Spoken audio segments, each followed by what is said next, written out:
Olá, estamos dando início a um novo programa Debates Le Monde Diplomatique Brasil, uma iniciativa do jornal Le Monde Diplomatique Brasil, em parceria com a TV PUC, com o canal universitário e com a TVT, a TV dos Trabalhadores. Hoje nós vamos tratar da volta às aulas, no ensino médio, na educação pública. Os pais estão muito preocupados se permitem que as crianças voltem à escola ou não, mas, por outro lado, tem implicações em ficar em casa, porque isso está afetando, inclusive, a disposição das crianças. Então, nós trouxemos duas pessoas que estão muito próximas, muito enfronhadas nessa discussão e que vão ajudar a nos posicionar, nos esclarecer sobre a situação da volta às escolas, né? Eu quero apresentar para vocês a Rita Jobim. Muito obrigado, Rita, por estar aqui com a gente, né? A Rita Jobim é educadora e ela é coordenadora de políticas de ensino médio no Instituto Unibanco. Boa tarde. Quero apresentar para vocês também. Prazer. Quero apresentar para vocês também o Vitor De Angelo. Ele é sociólogo, é doutor em Ciências Sociais pela Universidade de São Carlos, é secretário de Estado de Educação do Espírito Santo e vice-presidente do Conselho Nacional de Secretários de Educação. Então vamos dar início a essa conversa perguntando ao secretário de Educação do Espírito Santo, nosso amigo Vitor aqui presente, como é que ele avalia esse período que as crianças ficaram em casa? Como é que é o desempenho do aprendizado? Esse isolamento em casa afeta alguma coisa? Como é que vocês estão vendo isso? Ô, Silvio, primeiro, obrigado pelo convite. Cumprimentar aqui a Rita, toda a equipe que trabalha com ela, que tem nos ajudado muito aqui já há algum tempo, né, na Secretaria do Espírito Santo. Dizer da nossa alegria de estar com vocês. O padrão é a escola aberta, né, e os estudantes dentro da escola. Então, qualquer coisa que fuja a isso, inevitavelmente traz consequências, e nesse contexto que a gente vive, pela primeira vez, portanto, são consequências não previstas, né? Então, tem uma dimensão de aprendizagem, eu acho, aqui, de buscar compreender, e tem que ser numa caminhada muito passo a passo, quais são as consequências, os desdobramentos da pandemia sobre a vida dos alunos e dos profissionais da educação, naturalmente, mas respondendo especificamente à tua pergunta, esse impacto em relação à aprendizagem dos alunos é direto, né, por diversas razões. Vou destacar algumas. Em primeiro lugar, porque a maneira como eles aprendiam antes não é a maneira como foi possível ensinar depois, né? Então, tem aqui uma mudança quase que completa da estrutura de ensino e, portanto, de aprendizagem. As condições de aprendizagem também mudaram muito, porque uma vez que os alunos, por vários meses aqui no Espírito Santo, ficaram exclusivamente dentro de casa, então questões que não eram consideradas, como a estrutura da residência, passaram a ser uma variável fundamental, né? Tem gente que tem computador, tem gente que não tem, há pessoas que têm um espaço para leitura e para estudo, há outras pessoas que não têm, e isso vai, então, influenciando no favorecimento ou, no contrário, no desfavorecimento dessas condições de aprendizagem. Então, destacar essas duas questões que me parecem assim, muito, muito perceptíveis, né, para nós, especialmente na rede pública, que pela sua condição, pelo seu perfil socioeconômico, normalmente não tem essas condições em suas residências, né? Então, isso trouxe dificuldades para a educação, mas dificuldades adicionais para a educação pública, né? Então, eu destaco esses dois elementos aqui como sendo, não os únicos, mas os que mais claramente ficam em evidência nesse ano de 2020 em relação à aprendizagem dos alunos e como ela mudou por causa da pandemia. Rita, é um esforço mesmo, né? Quer dizer, de adaptação, mas aí tem que ter uma adaptação dos professores, tem que ter uma adaptação dos pais, dos próprios alunos. Esse tipo de entrosamento, você está sentindo que está ocorrendo ou é tudo muito na hora do vamos ver? Oi, Silvio, boa tarde a todos, boa tarde, Vitor, prazer estar aqui com vocês também nessa conversa. Silvia, eu acho que está havendo, sim, eu acho que esses meses todos, né, o Vitor falou um pouco do esforço das secretarias de tentar se organizar para conseguir fazer com que o aprendizado não parasse, né, e que o vínculo com os estudantes não se perdesse nesse período. E acho que é importante a gente reconhecer também que os professores, os gestores escolares estão fazendo um esforço de se reinventar a cada dia, assim, eu acho que o Vitor falou da dificuldade do desafio que é para os estudantes, porque eles passaram a ter que aprender de um jeito que não era antes o padrão, né? E isso para os professores é tanto quanto ou até mais desafiador, porque eu acho que você atuar profissionalmente de uma forma completamente nova, né? Especialmente o trabalho de professor que nunca foi um trabalho remoto, né? E fazendo uso de tecnologias que às vezes os professores de fato não têm familiaridade. E além dessas dificuldades de infraestrutura que o Vitor mencionou em relação aos estudantes, também professores também têm, muitas vezes não tinham computador ou têm um acesso à internet que não é o ideal. Então, enfim, a gente tem conversado com as redes e ouvido vários relatos de professores que precisaram comprar equipamento, precisaram fazer cursos online por conta própria para descobrir como é que eu faço isso de aula por Zoom, de aula usando plataforma online. E isso para falar de quem tem, né, da possibilidade de ter aula remota usando esses recursos tecnológicos, né, porque eu acho também louvável o esforço que as secretarias fizeram e os professores e gestores escolares de garantir para justamente dar conta dessa diversidade socioeconômica que o Vitor mencionou, é necessário você continuar contando com material impresso mesmo, né, você contar com uma distribuição desse material, que é uma logística que não é trivial, né? Então, tem várias escolas que conseguiram fazer, escolas da rede estadual, que conseguiram fazer ainda manter parcerias com os municípios para contar com um sistema de transporte escolar que pudesse ir até a casa dos estudantes distribuir esse material, ou soluções criativas, né? Teve um caso famoso de uma professora que botava em saquinho plástico e pendurava no portão de casa com o nome de cada estudante, e o pai, quando passava por ali, pegava e levava para o filho. Então, e depois o esforço de corrigir isso. Quer dizer, eu acho que teve um esforço enorme para manter o vínculo e para manter algum aprendizado acontecendo, algum desenvolvimento. Agora, sem dúvida, com restrições sérias, né? E eu acho, sim, vale destacar a desigualdade, não só entre as intra-redes, né? Então, entre os diferentes estudantes com as suas condições socioeconômicas e familiares e os desafios de infraestrutura, mas entre as redes também, né? Não todos os estados tiveram a mesma capacidade, mesma agilidade, mesma capacidade técnica, orçamentária, de se organizar. Então, alguns fizeram isso com mais ou com menos rapidez, e os municípios, principalmente, também tiveram uma dificuldade maior associada. Então, acho que é importante pensar que no Brasil isso, e tem várias pesquisas que mostram isso, né? As diferenças de tempo de acesso dos estudantes na região norte é muito menor do que nas regiões sul e sudeste. Então, assim, isso agrava as desigualdades históricas do nosso país, né? Num certo sentido, a pandemia está mostrando um pouco também todas as fragilidades da nossa sociedade, né? Uhum. Porque, se bem que nós tínhamos já presente a insuficiência dos recursos para manter uma escola equipada, com todas as possibilidades de explorar aquele espaço, né? Mesmo com essa precariedade, ainda se tinha um fluxo que o próprio IDEB acabou apontando que melhorou um pouco a educação, né? Na última avaliação, né? Então, agora nós devemos esperar alguma coisa como uma queda nos resultados dessas avaliações, Vitor? É isso?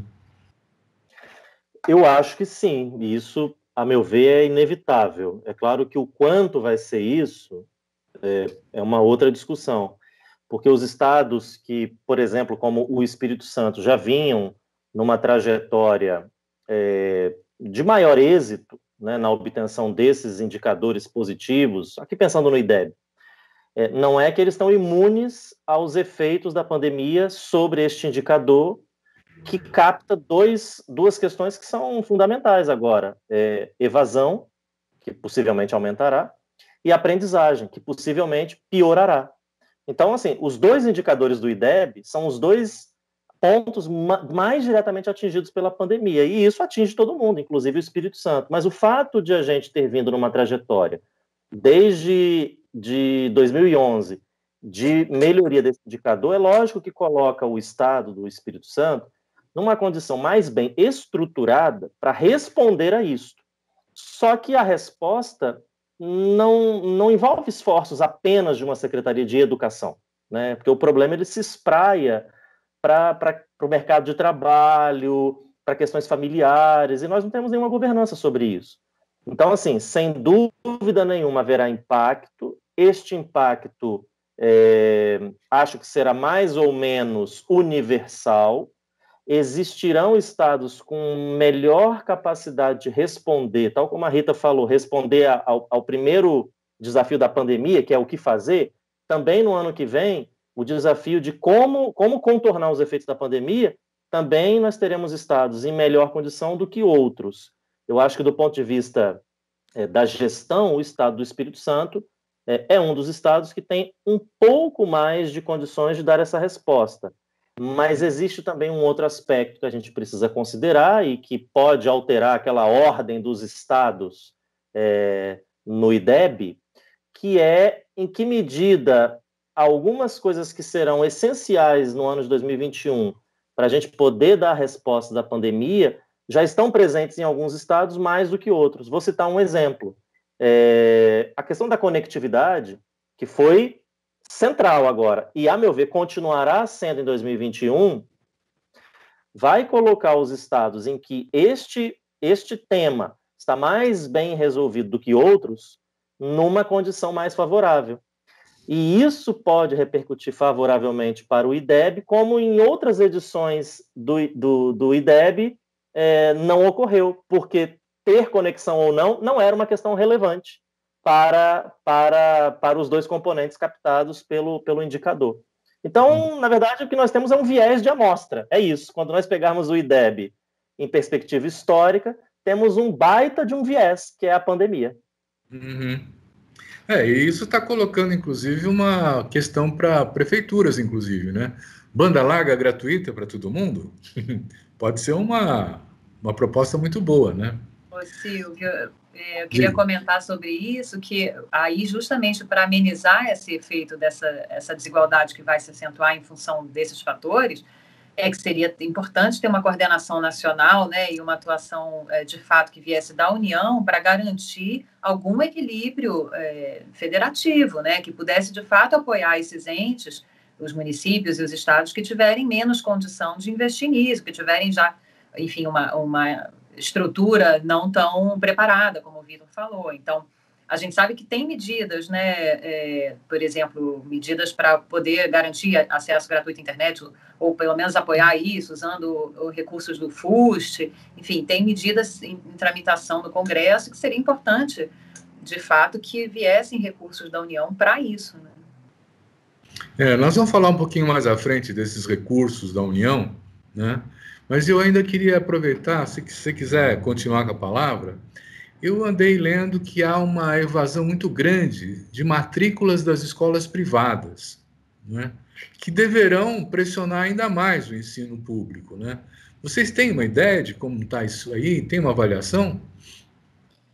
Eu não sei falar em quantidade, eu não sei se o Vitor tem dados quantitativos mais precisos, mas certamente assim, a retração econômica afeta todas as classes, né? E aí isso, um dos gastos mais significativos é com a educação, né? Então eu acho que muitas famílias de fato estão procurando já a rede pública, já nesse ano já estão migrando, né, para a rede pública, e ano que vem a tendência é isso aumentar ainda, né? Porque justamente na transição de um ano para o outro fazer a mudança. Então acho que sim, haverá mais procura pelas redes públicas e isso pressiona muito porque para implementar os protocolos sanitários presenciais, né, para garantir um retorno seguro, você deveria ter menos estudantes por sala, conseguir espalhar mais os estudantes no espaço escolar, e com mais estudantes isso é ainda mais difícil, né? Certamente terão que se adotar modelos híbridos, um remoto combinado com presencial, dias alternados, horários mais espaçados para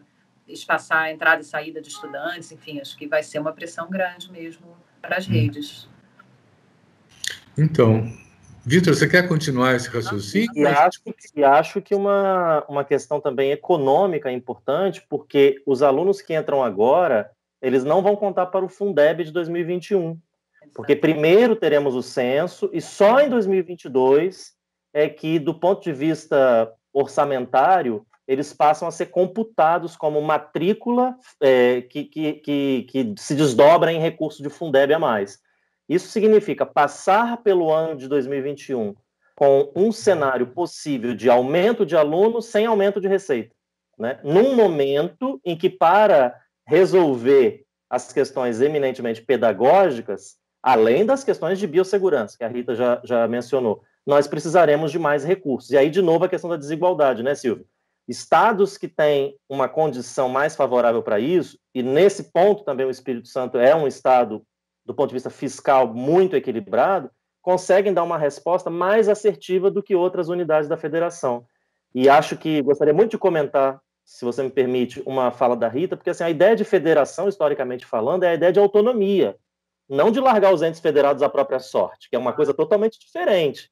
Então, autonomia é uma coisa, mas largar a própria sorte jamais, porque isso vai colocar cada um como refém da trajetória histórica do seu estado, né? Então, aqueles que estão numa condição melhor por uma trajetória de longo prazo, neste momento vão ter melhor condição de responder. Os que não tiverem, paciência, né? E aí o resultado disso é um país muito mais desigual numa área que é central exatamente para a superação da desigualdade.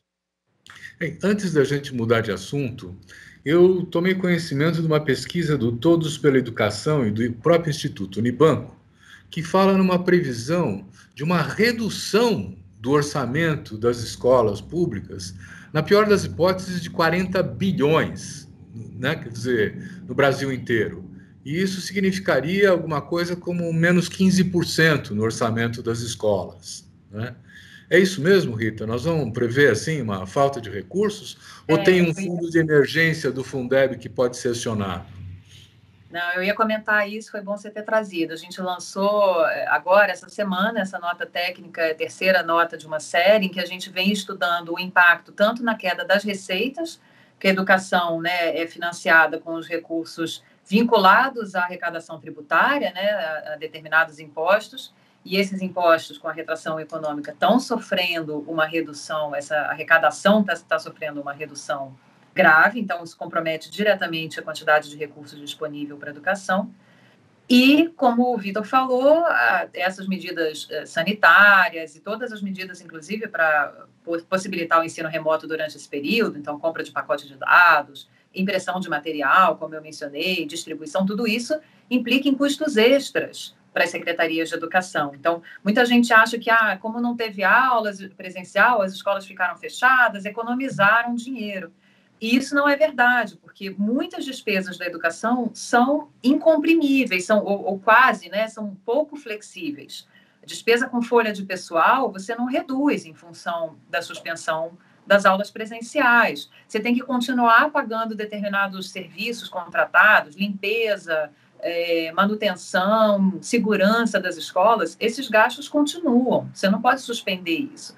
E aí você acresce gastos com material didático, impressão e distribuição deles, plataforma online, compra de pacote de dados, formação de pessoal, então uma série, compra de álcool gel e outros equipamentos de proteção. Então, as despesas aumentaram e a receita caiu. É importante dizer assim, a gente está falando aqui da desigualdade no país, e isso também é relevante nesse sentido. Então, quando a gente fala de 40 bilhões de redução, é no agregado, no conjunto. Mas há estados e municípios que não estão sofrendo queda na arrecadação tributária. Alguns até tiveram aumento. Então, esse efeito não se dá de forma igual em todos os entes. Alguns estados e municípios vão sofrer muito com isso, muito mais que outros. Alguns conseguiram implementar essas soluções com poucos custos extras, então, com parcerias ou usando recursos que já estavam previstos, contratos que já existiam, enfim. As soluções são múltiplas e, de novo, o papel da União na garantia dessa relação interfederativa é importantíssimo, né, para não só mitigar esse efeito fiscal, orçamentário, como possibilitar a troca de boas práticas. Então, uma solução que o Vitor conseguiu implementar no Espírito Santo sem custo ou com baixo custo, se outro estado, outro município tiver acesso a isso, pode conseguir fazer a mesma solução ou adaptar para a sua realidade, mas, enfim, se inspirar. E se não tiver uma coordenação nacional para isso, fica muito complicado. Está faltando o Ministério da Educação mais presente, né? Exatamente. Uma coisa tão fundamental, tão básica, tão importante, né, para nós. Vamos entrar numa conversa que os pais estão muito interessados. É hora de voltar para a escola? E como? Vitor, é hora de voltar para a escola? Aqui a gente já voltou, então eu não poderia dizer nada diferente disso, né? Senão eu estaria falando contra mim mesmo. Eu sempre... Mas, assim, é uma pergunta que ela não é consenso, a sua resposta não é consensual nem às vezes dentro da equipe. Né? Na minha equipe mesmo, tinha gente que assim, me ouvia falar com ímpeto do planejamento, vamos planejar a volta para quando isso for possível, mas elas tinham dúvida. Né? E eu dizia assim, olha, pessoal, na minha visão, a escola ela precisa ser prioritária de verdade. E ser prioritária de verdade significa dizer que se a gente puder abrir a escola um dia, a gente vai abrir. Né? Então, se o secretário de saúde falasse, olha, aqui, ó, 31 de dezembro, ele falou de manhã, falou, olha, dá para abrir as escolas agora. A gente abre à tarde. Depois encerra, vai todo mundo para o Réveillon e a gente volta só em fevereiro. Mas tem que abrir, mas não é abrir no voluntarismo, não, vamos abrir apesar de qualquer coisa. Não temos que abrir se isso for possível. Então, a minha pergunta, já que a gente abriu aqui, toda vez que alguém me questiona a esse respeito, eu digo assim, havendo condições de abrir, tem por que não abrir a escola? Né? Tem uma razão plausível para, havendo condições sanitárias para abrir, a gente permanecer fechado? Porque este raciocínio a gente não faz para shopping. Ninguém falou assim, olha, ficamos fechados até aqui, podemos até abrir o shopping, mas faltam 2 meses para o final do ano. Sim, já ficamos 8 meses fechados. Vamos tocar o barco até dezembro, depois a gente abre. Então, se a gente não raciocina assim para shopping, para o comércio de um modo geral e para nenhuma atividade socioeconômica, qual é a razão plausível de a gente fazer este raciocínio para a escola? Eu gosto de, e aí talvez o cacuete do professor, de responder com perguntas, porque provoca o interlocutor a pensar e a argumentar. Porque os argumentos, a meu ver, na minha modesta interpretação, são frágeis. É lógico que se o argumento mais forte, e é o único argumento pelo qual a gente fechou a escola, não há condições sanitárias, né, de biossegurança para isso. Agora, havendo, não há por que não voltarmos. Se nós que somos educadores dissermos que, como faltam só 2 meses, né, não faz muito sentido, o que nós estamos dizendo a escola não tem tanta importância assim. E aí nós entramos num campo que é muito, muito fluido. Qual é a métrica de tempo para a gente dizer que a escola é importante? Ela é importante se for aberto 1 ano, 6 meses, 2 meses ou 1 dia? E quem é que definiu isso? Né? Então, na minha opinião pessoal, que obviamente eu acabo imprimindo como a visão do gestor, a escola é tão importante que ela é importante por uma tarde, por 1 dia, quanto mais por 2 meses. Então, temos aqui a oportunidade de ouro de abri-la por 2 meses, mas mesmo se eu pudesse abrir por 1 dia, eu faria isso com toda certeza. Então, conta pra gente, como é que está sendo feito aí? Vocês estão abrindo todos os dias, as turmas vão todos os dias, como é que é? A gente definiu uma volta por etapas, começando com o ensino médio, depois o Fundamental 2, depois o Fundamental 1. Dividindo cada uma dessas etapas em 2 metades, para poder garantir o distanciamento dentro da sala de aula pela diminuição do número de cadeiras. E com isso, para cada etapa, nós gastamos 2 semanas. Né? Vem a metade do ensino médio numa semana, a outra metade na outra, e da mesma forma com o Fundamental 2 e o Fundamental 1. Nós, quando voltamos com o ensino médio, distribuímos entre as famílias um termo de manifestação de interesse para que elas dissessem se levariam seus filhos ou não.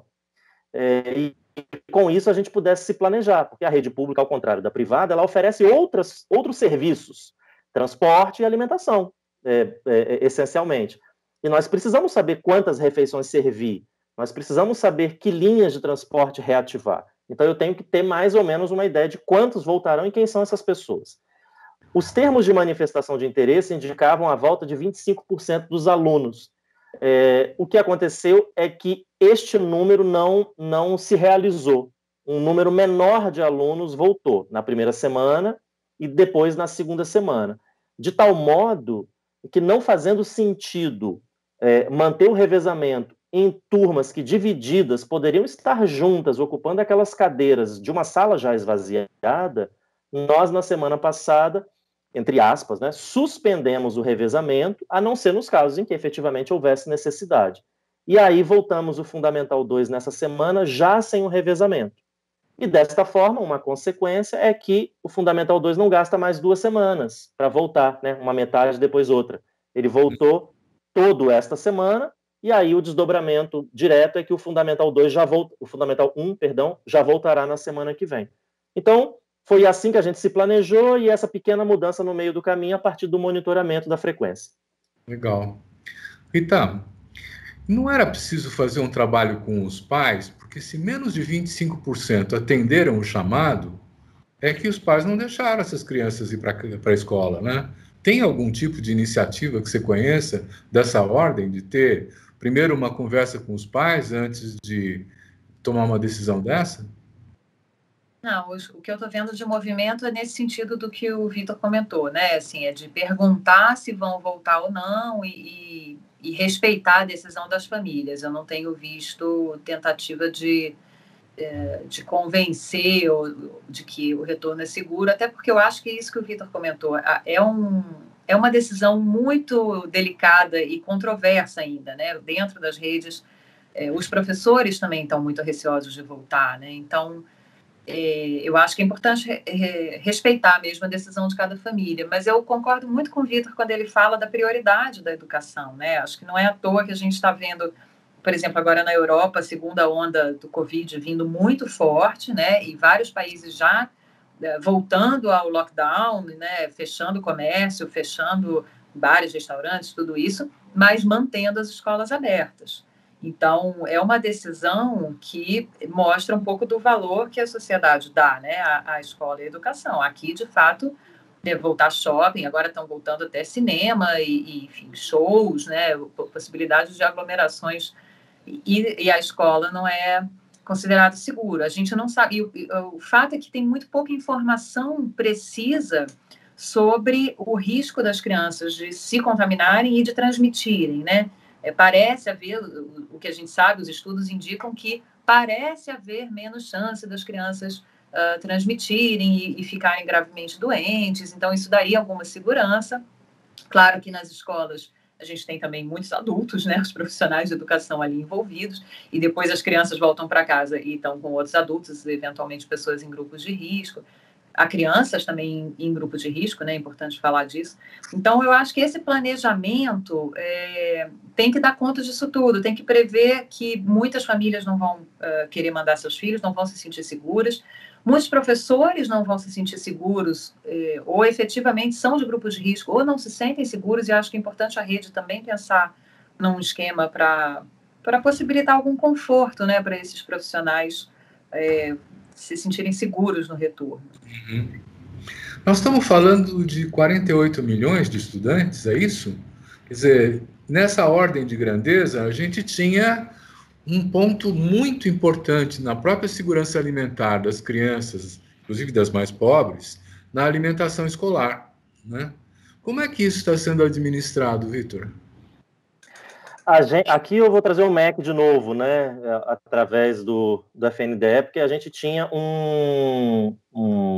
teve uma dificuldade no início para usar a verba do Programa de Alimentação, né, do PNAE, do Programa Nacional de Alimentação Escolar, que, é importante dizer, não cobre mais do que 10%, né, da alimentação. Então, a alimentação, ela efetivamente é patrocinada por recursos do Tesouro, que também do Fundeb não vem. Então, assim, acho que a primeira ressalva, a contribuição já é pequena, né? Mas ela é importante, né? Ainda mais num contexto fiscal adverso. Então, não dá para abrir mão de 10%, né?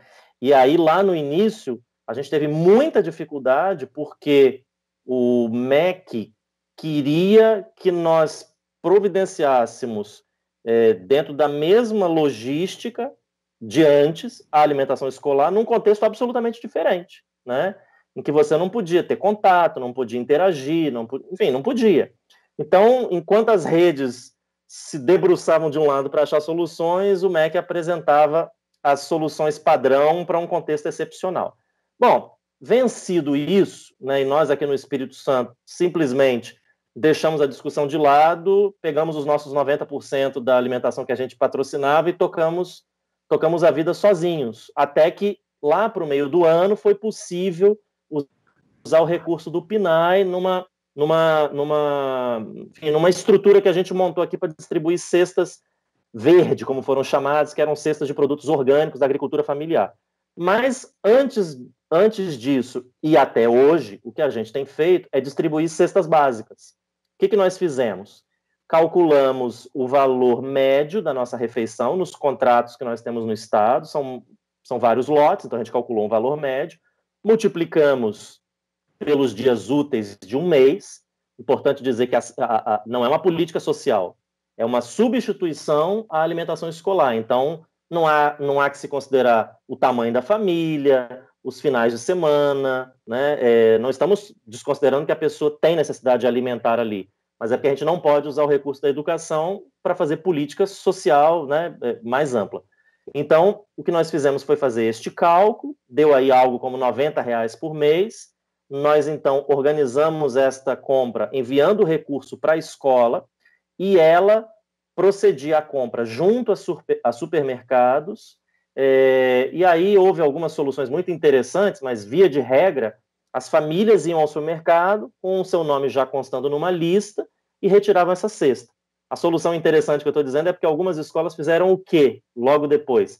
Criaram uma espécie de voucher, obrigando a família a ir à escola, pegar o voucher, e no momento em que ela ia à escola, aí o diretor e o pedagogo instalavam um aplicativo da atividade remota no celular da família, davam uma devolutiva, cobravam por que a família estava tirando a cesta básica no supermercado, mas a atividade remota não estava sendo realizada. Enfim, tinham aquele momento de diálogo, né? E aí, com o voucher, depois dessa conversa, aí a família ia lá no supermercado e retirava. Então, foi um momento muito criativo que eu observei em muitas escolas, para juntar uma questão, né, fundamental e muito sensível, que é a alimentação, com a questão pedagógica propriamente dita. Mas foi através das cestas básicas, enviando recurso para a escola, com um trabalho, e aí voltando ao que a Rita falou, muito precioso dos gestores, né? O gestor de uma escola não tem como função distribuir cesta básica, né? Isso não está no rol de atribuições dele.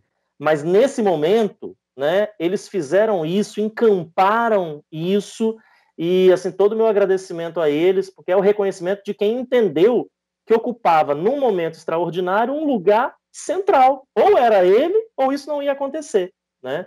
Então, foi dessa maneira que a gente fez, e os diretores tiveram um papel extremamente importante nesse processo todo. Muito bom. Vocês estão falando assim que a educação não vai ser mais como era antes, né? E já tem algumas indicações, pela própria fala do Vitor agora, de inovações na gestão, de algumas coisas que estão tentando enfrentar as adversidades, né?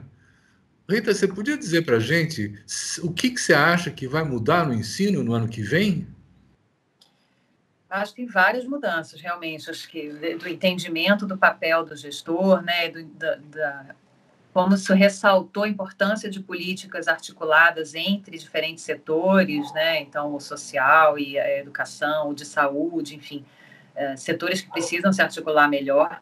Mas especificamente em relação à educação, eu acho que a gente viveu aqui uma mudança pedagógica mesmo, o quanto de autonomia se dá e se espera dos estudantes, por exemplo, né? E o quanto os estudantes podem ser estimulados a assumirem um papel mais protagonista no seu aprendizado. E isso vem muito em linha com as propostas, por exemplo, do novo ensino médio, né? Que já provocam nesse sentido, de o professor não ter um papel tão central e de transmissor de conteúdos, mas, pelo contrário, estimular que os estudantes façam pesquisas, se reorganizem e trabalhem em grupos, incorporem seus interesses, né, façam conexões melhores com o que eles veem fora da escola também. Então, de certa forma, a pandemia, para algumas famílias, de novo, né, é importante marcar essa desigualdade, mas acho que possibilitou isso, pelo menos assim, o professor ele está ali, ele vai dar orientações, o material escolar orienta, mas o aluno tem mais necessidade de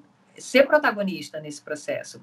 E acho que as famílias também passaram a ter outra percepção, acho que essa é outra mudança importante, assim, né? As famílias tiveram um contato mais próximo, a gente tem vários relatos disso, né? Famílias dizendo, nossa, agora eu estou vendo quanto sofre um professor, o trabalho que é um professor. Eu acho que reconhecer que esse processo de ensino-aprendizagem ele é muito rico, ele pode se dar de formas diferentes do que tradicionalmente, né, com o professor ocupando um papel hierarquicamente tão superior e central. Então, acho que a pandemia estimula isso, estimula certamente o uso da tecnologia, né, onde ela está disponível para as famílias que conseguem acesso, e mostra, acho isso, a necessidade do país investir nisso.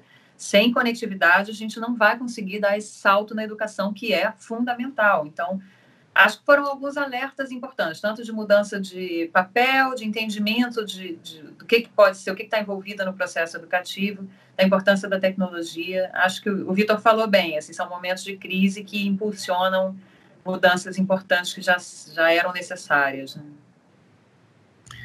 E tem articulação entre as secretarias de educação? Porque se nós não temos a presença forte do MEC, que deveria ter, né? Por exemplo, eu acabo de ver um consórcio de governadores, né, assumindo uma responsabilidade, um compromisso ambiental, né, que o governo federal não assume. Vocês estão trocando, Vitor, entre os secretários de Estado? Tem alguma iniciativa conjunta? Como é que é? Ô Silvio, na verdade, e é bom que tivesse acontecido isso, já desde o ano passado, pelo menos, nós no Concede vínhamos tendo uma relação bem estreita com a Undime, né, a União Nacional de Dirigentes Municipais de Educação. Chegamos a publicar em conjunto a Agenda da Aprendizagem, Concede e Undime. Então, ali tem a nossa visão como secretarias de Estado e secretarias municipais sobre a educação e a agenda prioritária para a educação. Então, é como aquela conversa que a gente teve lá atrás sobre o IDEB, né? O fato de, no período anterior à pandemia, você ter dado alguns passos, fazem com que, nessa hora que você tem que dar uma resposta, a gente já tem uma estrutura melhor. Então, essa relação não precisou ser construída por causa da pandemia, nem no período da pandemia, ela já vinha sendo construída antes. Então, quando chegou a pandemia com seus desafios, nós só aprofundamos o relacionamento com a Undime. É lógico que relacionamento nem sempre é consenso, nem sempre é alinhamento em todas as questões, existem desdobramentos sobre os municípios que não existem sobre o Estado e vice-versa, as condições técnicas, fiscais e orçamentárias dos municípios é muito diferente dos estados, normalmente. A faixa etária, né, atendida pelos municípios, com todas as complicações que isso traz, imagine, alfabetizar uma criança é muito diferente que cuidar de um aluno do ensino médio, né? Então, como é que você ensina remotamente alguém a escrever letra cursiva é diferente de fazer ali uma preparação para o Enem, né, com um aluno de 17 anos. Então, assim, tirando, né, e fazendo todas essas ressalvas, eu acho que foi um período de aprofundamento de um relacionamento que já vinha sendo estabelecido pelo menos desde 2019, né? Então, e aqui no Espírito Santo, posso dizer assim com toda a autoridade, porque liderei da parte da nossa secretaria essas conversas, a gente teve um excelente relacionamento com a Undime, com essas diferenças que eu disse aqui e ali em alguns momentos, mas, por exemplo, fizemos um calendário único, tomamos decisões conjuntas comunicadas ao Conselho Estadual de Educação, pensamos os conteúdos curriculares essenciais a serem ensinados nesse momento conjuntamente, dado que nós temos matrículas que se sobrepõem. Então, fizemos isso para evitar que, por exemplo, o aluno do Fundamental 2 do Estado não tivesse um conteúdo ensinado diferente do Fundamental 2 do município, né? Então, aqui, nós exatamente para evitar, e voltando também a esse ponto, ainda mais desigualdade, agora entre redes, né? Nos juntamos, nos fortalecemos e ressalvadas todas essas essas questões aqui que são particulares dos municípios e do Estado, eu avalio como muito positiva essa experiência de colaboração entre o nosso Estado e as redes municipais do Espírito Santo, mas como vice do Concede, posso dizer que essa foi uma realidade, uma tônica do Brasil. Muito bom, hein? Boas notícias no meio de tanta dificuldade.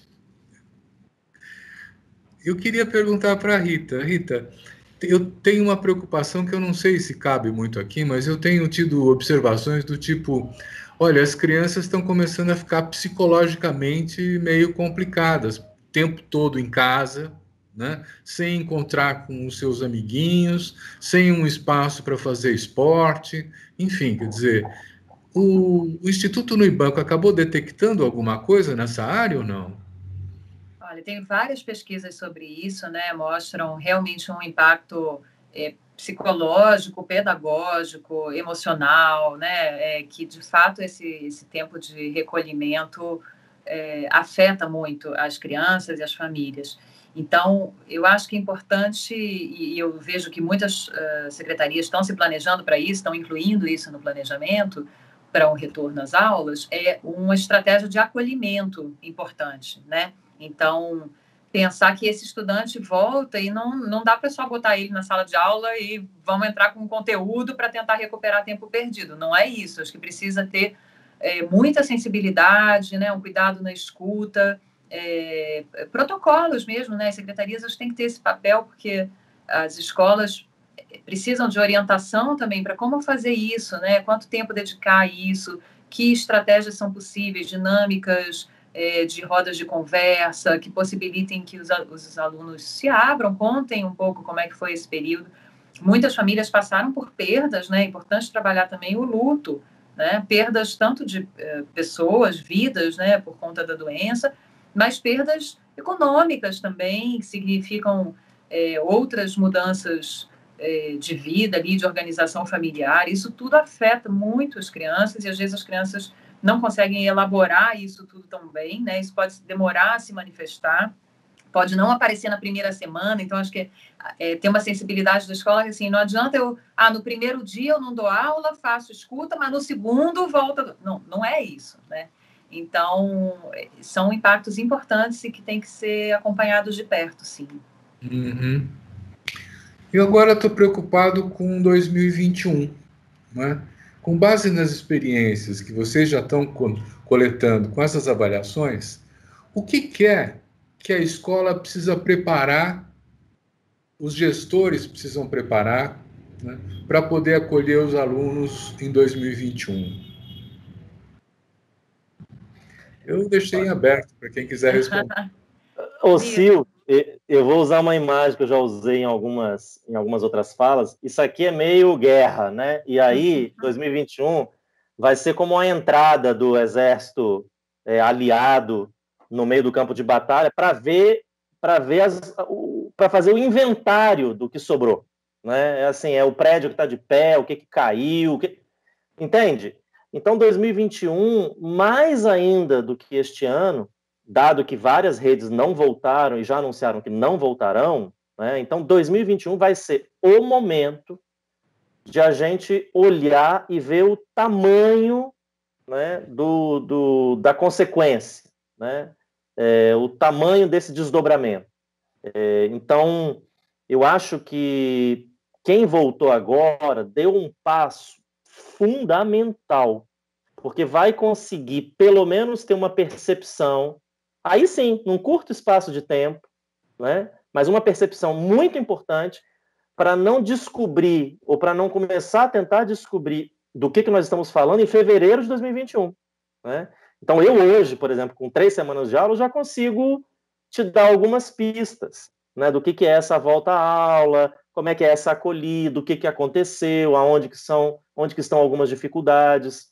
Mas do ponto de vista pedagógico, né, porque isso aqui é a parte mais administrativa, de gestão. Do ponto de vista pedagógico, a gente vai ter que fazer um trabalho de diagnóstico bem preciso de qual é o nível de aprendizagem dos alunos na entrada do ano letivo de 21, quais foram as perdas, e um investimento que assim, precisa ser robusto e constante, porque não adianta ser tímido nem pontual, isso não vai resolver, né? Na recuperação ou no reforço das aprendizagens, ou no aprofundamento, porque há pessoas que conseguiram levar, né, assim, num bom nível a pandemia e, de fato, precisam apenas de um aprofundamento. Mas muita gente precisa passar por uma atividade de recuperação e outras de reforço, e a gente tem que entender quem são, né, o tamanho de cada um desses 3 grupos, e estruturar bem essas ações. Eu só tenho dúvidas se conseguiremos fazer isso antes de iniciar o ano letivo. Então, na medida em que eu acho que a resposta é não, porque a gente tem que descobrir isso para depois estruturar a ação, senão é como dar a resposta sem saber qual é a pergunta, então veja que o ano fica mais curto ainda, porque não é em fevereiro que isso vai começar. A gente vai entrar em fevereiro, ver do que nós estamos falando e então começar, né, a tentar responder às perguntas ali colocadas. Então, quem voltou agora já tem a pergunta, já consegue chegar em fevereiro respondendo, né? É um pouco assim, com essa analogia, o que eu acho sobre o ano que vem. Obrigado. E quem faz o acompanhamento, eu vou passar para você, Rita. Quem faz o acompanhamento disso em vários estados, como é o caso do Instituto Unibanco, né, quer dizer, ele tem também um radar para poder perceber assim, onde é que está indo, as principais iniciativas, o que foi positivo, né? Eu estou querendo que você dê uma olhada especialmente na capacitação de professores, sabe? Porque esse esforço todo, ele tem como um elemento central, né, o professor, né? Então, você tem a palavra, Rita. Eu ia comentar, pegando o gancho do que o Vitor falou, uma parte muito importante é esse diagnóstico, né? Que é isso que o Vitor está falando, que eles conseguiram antecipar ao fazer esse retorno agora, uma tomada de temperatura e sentir qual o tamanho do problema, né? Onde que dói mais o calo. Agora, a gente vai precisar avaliações diagnósticas do quanto que os estudantes conseguiram se desenvolver, aprender nesse período remoto, para aí pensar estratégias pedagógicas, de fato, como o Vitor falou, de recuperação, de mitigação dessas lacunas. E a formação dos professores, como você está trazendo, Silvio, de fato é fundamental.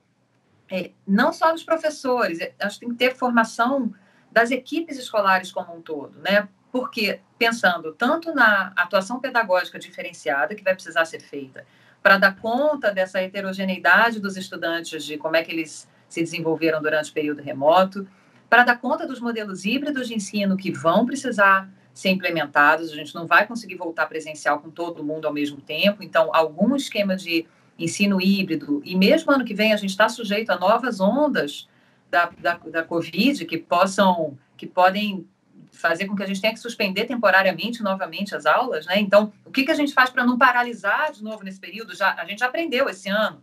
Como é que a gente deixa um plano ali para implementar assim que isso for necessário? Então, tem um planejamento pedagógico e uma formação para os professores darem conta desses desafios e também a formação da equipe para implementar e garantir os protocolos sanitários. Então, a gente está falando de usar máscara ou não usar máscara, os estudantes vão usar máscara em todas as faixas etárias, álcool gel, quais são os protocolos que vão precisar ser implementados e como é que a equipe tem que estar pronta para isso, né? Então, tem formação, inclusive, para o gestor, para gerir os recursos das escolas, do que você tem que comprar que antes você não tinha. Então, são várias formações, na verdade. Acho que é isso que eu estou querendo chamar a atenção. E aí, eu queria só também, você falou de como é que as escolas se preparam para o ano que vem, mas eu vou voltar para o âmbito nacional. E eu acho que o país tem que se preparar também, né? E aí, falando do MEC especificamente, a gente, nessa nota técnica que você mencionou sobre o impacto fiscal, a gente faz algumas proposições importantes, e uma delas é o MEC garantir orçamento maior para alguns programas do FNDE, né? O Vitor mencionou o programa de alimentação, mas também o programa Dinheiro Direto na Escola, que o PDDE, que as escolas vão precisar fazer aquisições desses materiais, e é papel do MEC financiar parte disso, né? Então, suplementar o orçamento do MEC, e isso é um movimento um pouco contrário ao que a gente está vendo, né? Então, acho que é importante pontuar. Você falou do Fundeb, Silvio, eu não queria perder isso. Assim, o Fundeb, ele é fundamental, foi uma conquista enorme, né, para o financiamento da educação básica brasileira, mas ele ainda não está totalmente dado, né? A gente precisa aprovar a lei de regulamentação do Fundeb agora, né, com muita urgência, para que ele possa ser implementado já de acordo com as novas regras no ano que vem. Sem o Fundeb implementado em 2021, a conta não fecha. O Fundeb, é importante dizer, ele não dá conta desse tamanho que a gente falou, da aumento de despesa e queda na receita, como isso afeta a educação. O Fundeb não consegue cobrir tudo isso, mas ele ameniza, né, ele cobre uma boa parte disso. E, de novo, atuando, complementando de forma diferente em cada ente. Sem ele, a conta da educação não fecha. Então, são preparações importantes aí para a educação no ano que vem. Muito bom.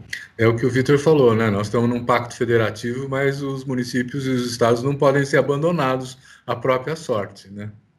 Gente, olha, nós estamos chegando ao final do nosso programa, esse papo é rápido, né? Nós temos, vamos dizer assim, 2 minutos para cada um, né? E eu queria fazer uma pergunta, aproveitando esse cenário eleitoral, né? Dizer, o que vocês recomendariam hoje aos prefeitos na área de trabalho que nós estamos falando, das escolas de ensino público, médio, básico, assim, o que eles precisam fazer assumindo a nova cadeira? Vitor, por favor. Não politizar a educação. Acho que não vale só para prefeito, não, para qualquer um. Sim. E essa politização, eu tenho observado, ela não tem partido nem ideologia. Ela pode ir da direita à esquerda e em qualquer partido ou organização política do espectro político e ideológico, né? Eu acho que a gente tem visto politização demais numa área séria demais, né? A politização a que eu estou me referindo não é a política pensada como visão de mundo, porque existe uma política educacional, né? Uma visão de mundo a partir da educação.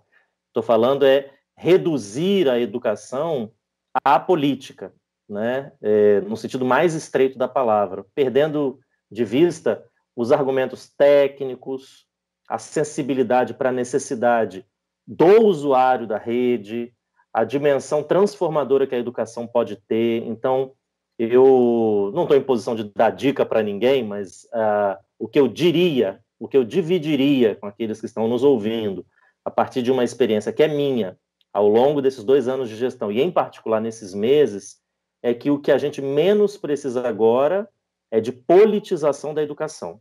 É natural, é saudável, mas é natural, de qualquer maneira, isso jamais vai deixar de existir, que entre nós tenhamos gestores com visões de educação diferentes. Não é esse o ponto.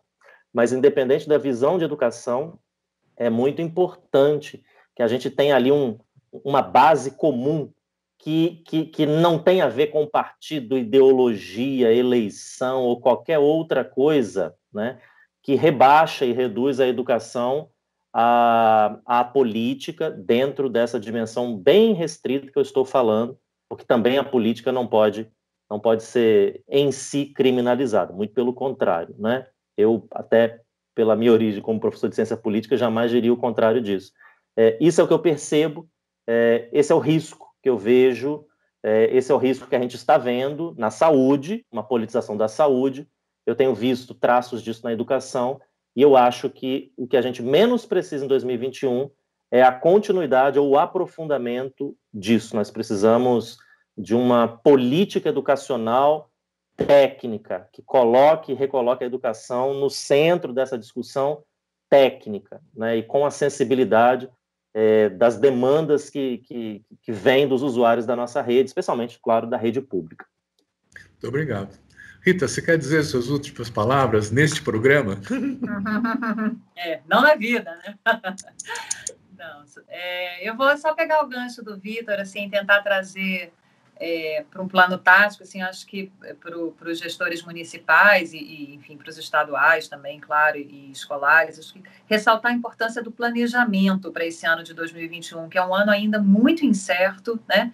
A gente não tem certeza de nada, de quando sai vacina, de se tem segunda onda, se não tem, como é que isso nos afeta, mas organizar um planejamento em torno de uma visão comum e articular, então, objetivos claros, metas, de fato, priorizar a educação, priorizar o vínculo e o aprendizado dos estudantes, e aí traçar, em diálogo com os diferentes atores, plano que envolva uso dos recursos consciente, que envolva formação e apoio para os profissionais de educação, que envolva o acolhimento dos estudantes, a comunicação com as famílias. Então, tem muitas dimensões que precisam ser planejadas e talvez ter plano A, plano B, né? O que a gente faz no cenário A, o que a gente faz no cenário B. Então, eu acho que uma atenção para isso e construída em torno de uma visão clara que priorize a educação e priorize o desenvolvimento integral dos nossos estudantes é a mensagem que eu queria deixar. Muito bem. Olha, eu quero agradecer muito a Rita Jobim e ao Vitor De Angelo terem participado do nosso programa. Foi uma conversa riquíssima, eu acho que ajuda a esclarecer os pais da situação que nós estamos vivendo, né? E agradecer também a você que nos assiste, né? E dizer que semana que vem tem mais. Obrigado.